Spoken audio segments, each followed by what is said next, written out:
일본의 상반기 무역수지 흑자폭이 지난해와 비교할 때 가파르게 줄어든 것으로 집계됐습니다. 무엇보다 한국과 중국을 상대로 한 수출 감소가 악재였던 것 같은데요.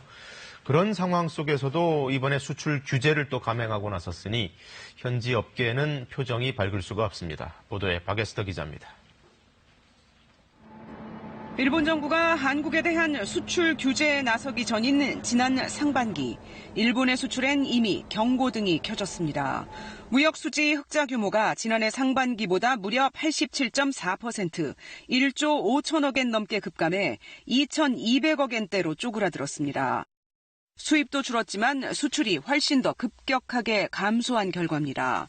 특히 한국과 중국에 대한 반도체 장비, 철강, 자동차 부품 등의 수출 부진이 무역 흑자 급감에 큰 영향을 미쳤다는 게 일본 재무성의 분석입니다.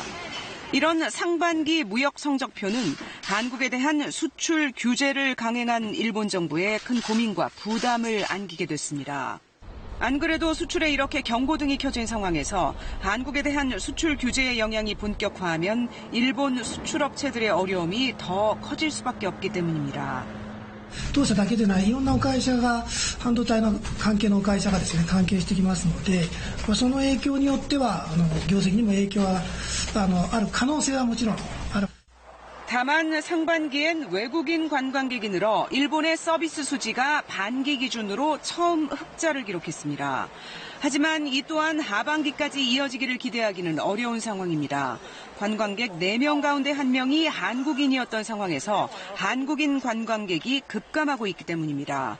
오사카의 경우 6월과 7월 한국인 관광객이 30%가량 줄었고 일본의 지자체들이 관광객 감소에 따른 재정 지원에 나서는 처지입니다. KBS 뉴스 박에스터입니다.